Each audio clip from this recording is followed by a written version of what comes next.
Alhamdulillah hujan datang lalu menciprat muka mereka, banjir di situ. Berlaku kepada diri mereka. Tapi PSSI tetap punya jawaban. Ini respon PSSI soal lapangan JIS. Dia bilang itu yang salah drainasenya. Yes. Jadi kalau ada yang mau ngomong sama JIS, Arya Sinulinga, Erick Thohir, silahkan aja. Ya.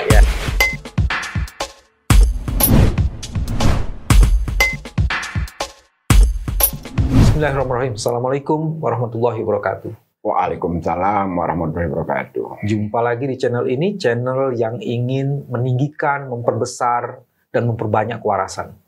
Dan punggawa kewarasannya adalah Hayes Khalifah. Masya Allah. Masya Allah. Sumber kewarasannya di sini. Satu, senyum-senyum terus. Apa karena Firly Bahuri sudah ditangkap? Alhamdulillah. Semoga yang lainnya terlibat juga. Oh iya, ada 2 orang lagi yang diincar. Terus kedua, tumben itu bawa berkas banyak. Maksudnya apa? Iya, biar kalau bicara itu pakai data. Pakai data. Supaya tidak disebut dengan namanya? Muka kalimatmu dasar OD. Oh. Kan? Dia nggak bilang dungu, tapi dia bilang otak dikit, sama aja sebenarnya. Membuat kosakata baru. Oh gitu, supaya nggak ikut-ikut Rocky Gerung ya. OD, asal jangan ODGJ aja, lebih sakit lagi tuh. Orang dengan gangguan jiwa, mesti tambahin ODGJ itu. Kita mau bicara tentang 3 hal. Siap. 1 soal JIS, 2 soal IKN, dan 3 soal perkembangan mutakhir sebentar lagi mau kampanye. JIS. Ada apa dengan JIS? Kemarin Argentina Brazil tertunda 30 menit. Tidak ada pertandingan di dunia sampai tertunda 30 menit. Hanya terjadi di Indonesia dan di JIS. Bisa kasih penjelasan nggak? Penjelasannya sederhana. Kezaliman akan kembali kepada orang itu sendiri. Ini kan terkait JIS ya. Banyak hal kezaliman yang lain yang dilakukan terhadap Anies. Tapi terkait JIS itu nyata, jelas, faktual. Jadi, dan bukan hanya Erick Thohir yang melakukannya.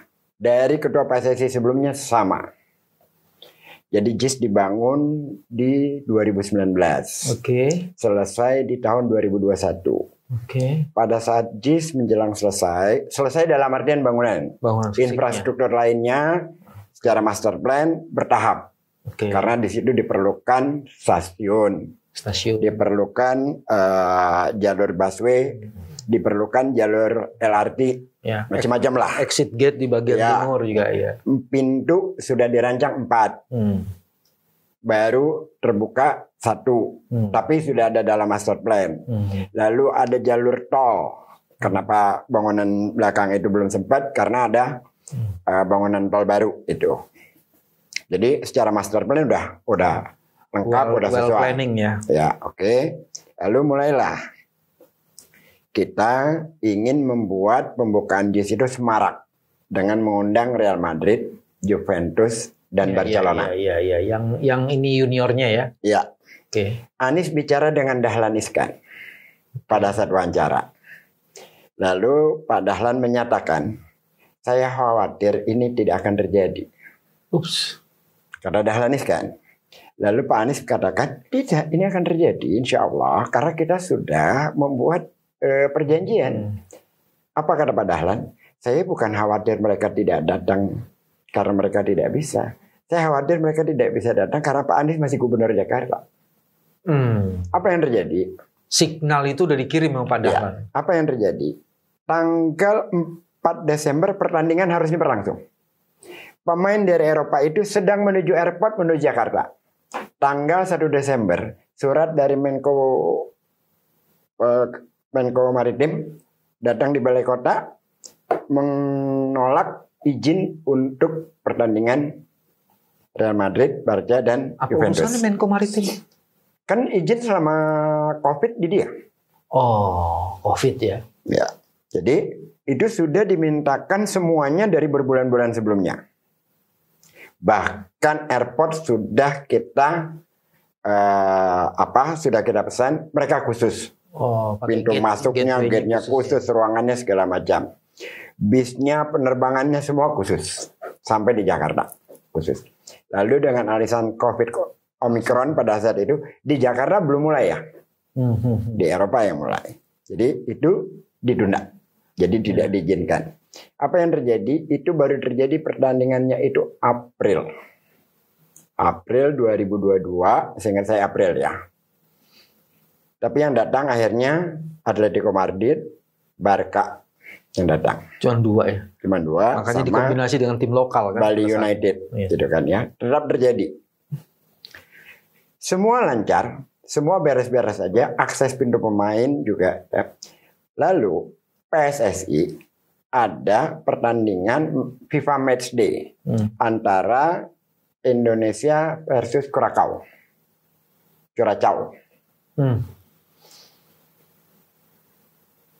Rencananya di JIS, karena GBK waktu itu mau kepake apa gitu saya lupa ya. Aslinya pokoknya mereka setiap mau pakai JIS itu karena GBK nggak bisa. Ya. Lalu dibatalkan oleh PSSI, dipindahkan kemana? Ke Pakansari. Pakansari berarti yang Bogor. ada di Cibinong sebenarnya. Iya, Ya.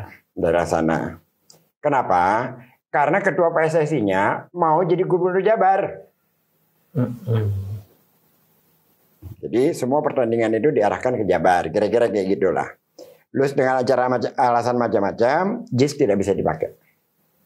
Yang berikutnya, Erick Thohir menjadi ketua umum PSSI. Kenapa yang pertama kamu nggak sebut, yang kedua Erick Thohir kamu berani banget dengan sebut? Namanya saya lupa, saya cuma tahunya itu Iwan Bule, ada nama lengkapnya. Ini suka mancing-mancing juga ini. Jangan gitu. Itu namanya ada irawan-irawannya. Iya, ada salah gitu. Nah, dia lupa juga.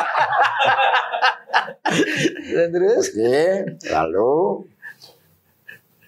U17 mau bertanding di Indonesia.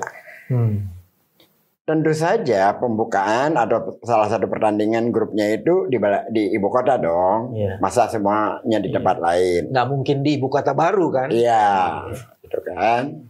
Ibu kota baru kan masihan. Lalu menggunakan GBK.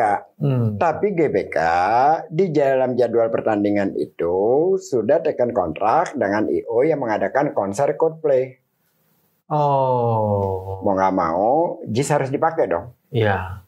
Jadi bukan mereka, kalau kata Arya Sinulinga mengatakan bahwa baguslah dengan demikian JIS kita pakai. Sebelumnya kan nggak pernah dipakai. Ya lo pakai karena lo kepaksa. Kalau nggak kepaksa lo nggak pakai JIS. Akal-akalan aja itu. Udahlah. Mau sok ngomong JIS sama saya gitu loh. Yang kita ini lu lagi marah nih guys? Marah. Lagi marah. Iya. Marah. Ya, tapi sambil senang. Terusin. Karena sambil senang. Karena dipermalukan oleh alam. Gitu loh ya. Lalu bicaralah dia bahwa JIS tidak standar FIFA. Kalau FIFA datang hari ini, salaman sama saya, JIS akan dicoret. Untuk membuktikan bahwa JIS tidak standar FIFA, mereka memanipulasi surat dari FIFA. Push. Ada dokumennya? Ada. Bawa dokumen Bawa. nggak bisa ditunjukin. Bawa. Apa dokumen-dokumen itu kan? Ini manipulasi yang mereka lakukan. Surat dari FIFA ya kepada PSSI. Ini agak buram ya. Nah, ini isi lengkapnya. World Cup. Oke. Apa yang dibacakan oleh Erick Thohir di depan para wartawan itu yang dibacakan paragraf di bawah bahwa rumput JIS bermasalah. Sedangkan di paragraf awalnya saya baca dalam yang terjemahan bahasa Indonesianya aja ya. Mengingat ini ya, di atasnya itu ada Dear Tisha. Oke. Mengingat adanya usulan perubahan dari Stadion GBK Jakarta menjadi Jakarta International Stadium dan berdasarkan fakta-fakta yang disajikan bersama laporan pakar lapangan domestik PSSI. Jadi fakta-fakta yang disajikan pakar lapangan domestik PSSI. Nah berdasarkan itulah FIFA membalas surat. Jadi bukan ujuk-ujuk FIFA mengirim surat bahwa FIFA tidak setuju menggunakan JIS. Tapi PSSI memberikan laporan yang dimana di dalam surat itu tentu saja ada cerita tentang rumput. FIFA membalas. Disitulah terjadi manipulasi. Karena PSSI tidak memberitakan secara lengkap bahwa FIFA membalas surat mereka. Tidak, yang dibacakan adalah surat dari FIFA. Oke. Lalu setelah itu dipertemukanlah saya dengan Arya Sinulinga. Di TV One. Di TV One juga dia news. Yang akhirnya Arya baru mengaku. Karena saya tunjukkan surat dari FIFA itu. Ya memang membalas surat dari PSSI. Ada yang aneh lainnya lagi, bagaimana media kita itu juga tidak fair. Salah satunya adalah iNews TV. iNews TV mengontak saya. Selamat sore Bapak, saya Uwi dari redaksi iNews TV. Kami ingin mewawancari Bapak G. Salifah untuk menjadi narasumber dalam dialog iNews Room yang dilakukan secara live melalui Zoom. Itu selesai jawab. Tema Piala Dunia U17 merumput di JIS. Apakah kiranya sore ini? Mohon maaf, saya terlanjur ada jadwal, bisa dengan anggap PF ya. Bilang begitu. Dia mengirim WA jam 15.40, acaranya jam 17.30. Gak mungkin saya bisa datang, cuma 1 jam lebih persiapannya. Lalu yang namanya Prabu Revolusi nge-tweet. Timnya Anies tiarap, diundang dialog tidak ada yang bersedia, tidak ada yang menjawab. Saya kirim ini capturannya, lalu dia mengundang ulang. Berdialoglah saya dengan Arya Sinulinga dengan fakta-fakta yang saya berikan. Apa yang terjadi? Dialog itu mereka posting di YouTube dengan hasil yang sudah jauh diedit, hanya bagian belakang saja yang tidak berbenturan dengan fakta, hanya satu kesamaan ide tentang bagaimana mengembangkan PSSI. Begitulah iNews TV, dalam konteks ini bukan iNews-nya, Prabu Revolusinya. Prabu Revolusi itu produser iNews TV. Dan dia nyalek kan? Nggak tahu saya. Tapi artinya bahwa media bersama Erick Thohir mengelabui kita tentang JIS. Nah, sekarang soal JIS-nya itu sendiri. JIS-nya itu secara standar sangat standar. Tetapi agar masyarakat percaya dengan apa yang mereka lakukan, ramai-ramailah mereka dengan Menteri Basuki, Menteri Erick Thohir, bawa tukang rumput, bawa wartawan, bikin drama, nyongkel rumput di sana. Yang kemarin, alhamdulillah, hujan datang, lalu menciprat muka mereka, banjir di situ. Kezoliman berlaku kepada diri mereka. Tapi PSSI tetap punya jawaban. Ini respon PSSI soal lapangan JIS. Dia bilang itu yang salah drainasenya. Kalau yang ngomong itu anak SD, saya masih bisa terima. Tapi kalau yang ngomong itu katanya insinyur alumni ITB, Pak Bambang kalau bangun rumah itu, bikin dulu nggak paralon buangan air? Iya dong. Drainasenya kan? Iya. Satu kesatuan kan? Iya. Waktu ganti rumput, drainasenya dipikirin nggak? Kan itu satu kesatuan pekerjaan. Kenapa berkali-kali hujan di tahun sebelumnya, sebelum diganti rumput, tidak banjir sama sekali? Ini ada contohnya nih. Ya. Ini katanya selamat kayak datang di ya? Tribun Timur, Jakarta International Stadium. 1 harian hujan. Betul. Terlihat ya, lapangan utama seharian hujan dari pagi sampai sore, sekarang ini masih gerimis ya. Kemarin dan berapa tidak hari ada hujan? air yang menggenang sedikit pun. Cuma setengah jam aja. 1 hari hujan nggak apa-apa. Ini 1 hari hujan. Iya gitu ya. Kalau gitu nih namanya kurang ajar nih kalau gini. Artinya apa? Bukan persoalan drainase. Persoalan otak mereka yang dengki itu mengganti rumput tanpa memikirkan efeknya. Ode. Ya kurang lebih lah otak dikit. Oke. Tetapi itu semua gini ya, kalau kita berbicara skop yang lebih luas ya. Ini adalah dampak dari perilaku kebijakan rejim.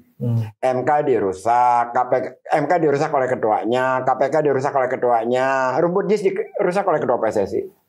Oh. Nggak usah diterusin negara dirusak oleh siapa, nggak usah. Tapi katanya berdasarkan pengalaman JIS mau dibikin itu berbagai stadion internasional. Memang. Satu di Makassar, sebelumnya juga dijanjikan di Sumut.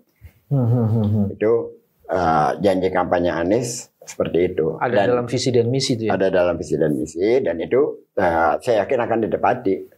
Karena kalau waktu di Jakarta Anies kampanye itu kita skeptis. Karena bahasanya juga dahsyat banget. Kita akan membangun sebuah stadion yang sekelas Old Trafford. Emang tahu Old Trafford stadionnya siapa? Manchester. Oh iya, oke. Oh, gua anak bola, bos. Lalu, tentu saja kita skeptis. Karena berkali-kali gubernur sebelumnya berjanji dan ujungnya dusta. Nggak ada stadionnya goib sebagaimana merek mobil yang ramai setiap menjelang pilpres. SMK maksud lo? Iya. Oh, iya. Yang nyebut kan lo kan, bukan gue. Gantian lah. Sama goibnya dulu. Orangnya juga sama. Oke. Nah, ketika Anies jadi gubernur, dia tunaikan janjinya. Nah, karena itu, maka sesuailah apa yang dikatakan Anies. Prediktor terbaik untuk melihat masa depan seseorang, janji seseorang, lihat rekam jejaknya. Rekam jejaknya kan ada. Jadi, ketika Anies menyatakan akan membangun stadion di Makassar, di Sumut, kita percaya. Oke. Stadion itu kan cuma satu kawasan, paling 1 hektar, 2 hektar, 3, 5 hektar paling gede. Ya.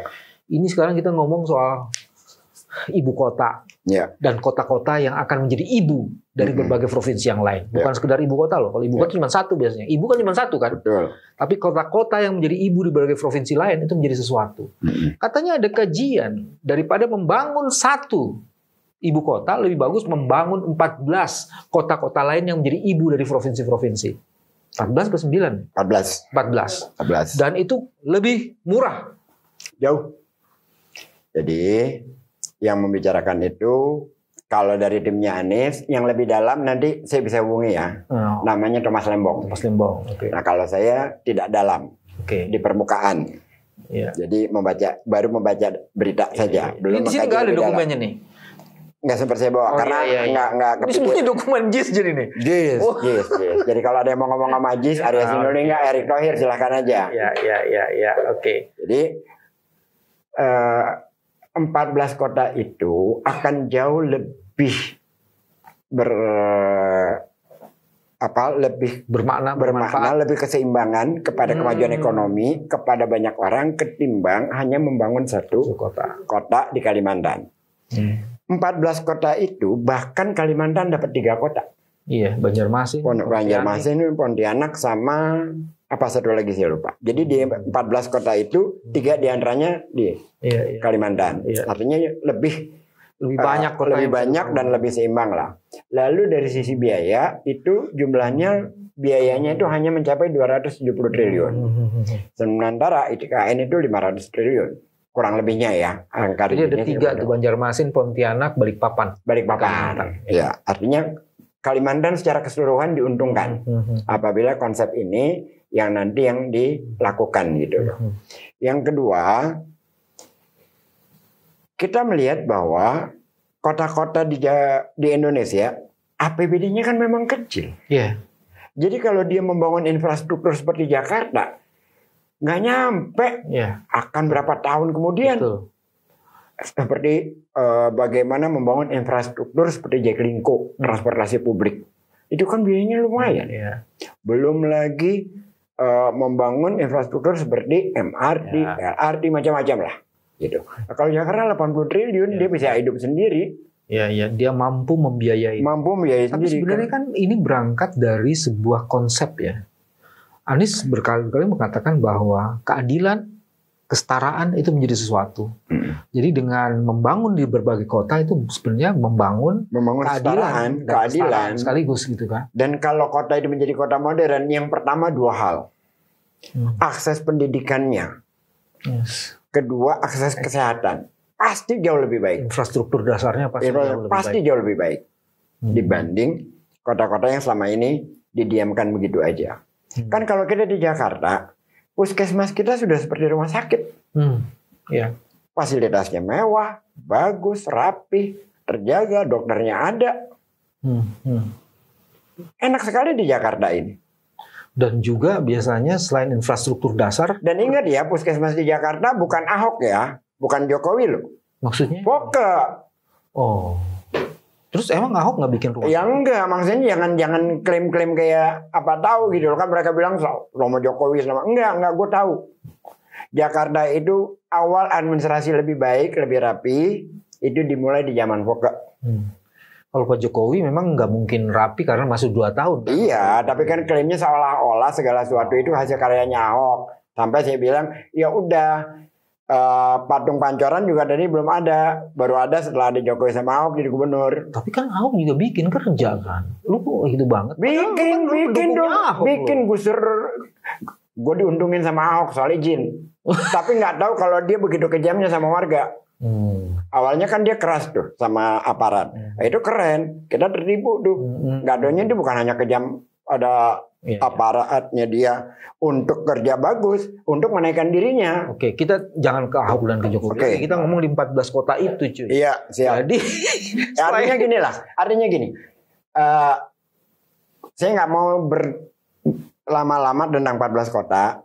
Gue nggak ngomong hal yang gue nggak pahami secara dalam. Iya. Nanti undang Pak Thomas Lembong. Tapi saya mau tanya satu, pertumbuhan ekonomi kan jadi sesuatu kan? Ya itu bisa dengan asumsi sudah pasti. Nah, tapi kan lebih enak kalau pakai angka. Oke. Kalau 14 kota, sekarang berapa pendapatan APBD-nya? Prediksi ke depannya kalau ditambah dengan dari pusat menjadi berapa? Itu kan bisa dihitung tuh secara ekonomi. Oke, kalau gitu guys, apa yang menurut lo dalam visi dan misi Amin tuh paling hebat ketimbang yang lainnya? Air. Jumlah halaman juga sih ya, jumlah halaman untuk perencanaan sih. Kalau soal halaman itu memang di timnya Anies pinter-pinter. Beda lah. Coba sekarang air. Air adalah masa depan, karena air adalah kehidupan. Iya. Apa kerennya programnya air? Program air di Anies Amin. Kita di Jakarta itu soal air itu setengah mati, bos. Orang miskin itu biayanya hidupnya itu lebih mahal daripada kita yang mendapat akses air bersih. Yes. Sebelum ada Anies ya. Karena akses kepada air bersih mereka harus beli itu. Lalu untuk mereka mendapat akses air nggak bisa karena rumahnya nggak ada IMB-nya. Kan bertumpuk-tumpuk rumahnya. Jadi nggak ada instalasi. Nggak ada instalasi. Oleh Anies dibikin IMB gabungan sebagai kawasan. Lalu bisalah maksud akses air. Bisalah mereka mendapatkan air yang harganya harga dari PAM. Lah kalau ini bisa se-Indonesia. Dan ada kecenderungan yang luar biasa sekali, air ternyata mengalami proses korporatisme. Banyak PDAM sekarang menjadi corporate sehingga dia tidak. Ini DKI contohnya. Iya, di DKI itu kan perjanjiannya habis tahun 2024. Kan tadinya kita sudah batalkan itu dengan Palija dan Etra. Tapi kan akhirnya dimenangkan di pengadilan dan Sri Mulyani juga mendukung yang kontrak dengan Palija itu gitu loh. Jadi di masa Anies itu nggak bisa bergerak karena perjanjiannya baru habis setelah dia selesai gubernur. Iya. Kalimatnya di dalam visi dan misi itu kedaulatan air, cuy. Bukan cuman air asas distribusi, daulat air. Pertanyaan gue, kenapa mesti berdaulat itu air?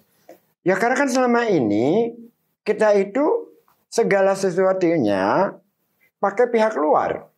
Yang kedua, kita tidak pikirkan secara merata, dibiarkan aja swasta bermain tanpa ada intervensi negara. Bahaya betul. Ke depan gimana itu? Tanah aja nggak berdaulat. Yang katanya redistribusi tidak terjadi, cuma sertifikasi. Yang ada sertifikasi, tanahnya kagak ada, yang ada juga tebing. Ya itu udahlah. Kalau bicara ke belakang, emang janji-janji kosong itu udah berhasil menjadikan dia presiden. Sama sebagaimana mobil goib itu. Tapi apakah itu masih mau kita ulangin? Janji makan siang gratis. Emang di visi misi yang lain nggak ada ngomong air? Nggak ada. Ini soal kecerdasan, bos. Melihat persoalan kita secara lengkap, tidak parsial. Bukankah selama ini mata air terlalu banyak? Mata air terlalu banyak sehingga menimbulkan air mata. Suka mancing-mancing ya. Iya kan, air matanya banyak banget tuh. Iya, saya potong kompas saja. Anies membangun tanpa air mata. Anies datang kasih harapan, menghapus derita. Contohnya Kampung Akuarium, contohnya Kampung Kunir, contohnya Kampung Melayu. Ada yang berjanji sama sebelumnya seperti Anies, jadilah Rempang, jadilah Wadas. Itu fakta. Rempang. Iya, yang di Batam sana, Riau sana. Wadas. Oke. Dan juga Wadas. Jadi kalau ada yang bilang mengatakan melindungi segenap warga negara, yang terbukti rekam jejaknya di Jakarta ini Anies. Dia lindungi semua. Bahkan orang korban kebakaran biasanya menderita bertahun-tahun. Kali ini kalau rumahnya kebakaran jadi bahagia. Kenapa? Kampungnya dibangun kembali dengan jauh lebih rapi dari sebelumnya. Itu kan contoh fakta. Iya. Ini ada berita menarik nih guys. Minggu lalu Anies diduga ditolak UGM isi seminar. Padahal mestinya ada mimbar akademik, bebas akademik. Iya. Guys tahu nggak ini? Tahu. Dan ini bukan pertama kali terjadi, sudah berkali-kali. Anies masuk UGM itu lolos karena di bulan puasa Ganjar diundang, Ridwan Kamil diundang, masa Anies nggak diundang?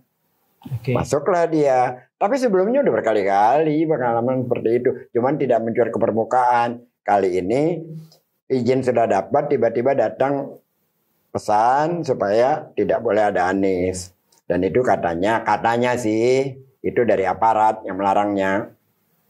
Aparatnya aparat yang di Pejaten, yang 3 huruf kasih tanda apa? Maksud lo? Lah iya, katanya begitu. Mesti tanya aja yang ngomong Jakarta. Jadi hal-hal seperti ini udah biasa dialami Anies. Sudah biasa. Dan sebenarnya kan kalau diskusi di kampus mau siapapun silahkan datang. Yang masalah itu kalau orang bicara tanpa metodologi. Kemarin 3 universitas Muhammadiyah kasih semua kesempatan. Kasih semua. Karena Muhammadiyah memang mencerdaskan bangsa. Sebentar lagi. Karena rektornya enggak ada suara 30% dari pemerintah. Kalau GM, UI dan lain-lain kan 30% itu suaranya pemerintah, baru dia bisa jadi rektor. Besok udah mulai kampanye. Ya. Terus juru bicara ngapain? Keliling mengkampanyekan Anies itu bukan mengkampanyekan Anies individu. Mengkampanyekan Anies itu berarti mencerdaskan bangsa. Kalau begitu apa tanggapanmu bahwa bulan Januari sampai Juni program pembagian bansos dan bantuan tunai langsung itu sudah disediakan? Maling suara. Maling suara? Iya. Pakai uang negara? Iya. Terus? Iya itu, maling suara. Duit pajak kita buat beli bansos kasih rakyat, rakyatnya milih dia lagi. Teman-teman, kalau saya lanjutin, guys akan marah-marah terus. Sampai sini, terima kasih. Antara gua marah dengan ngomong tegas beda ya.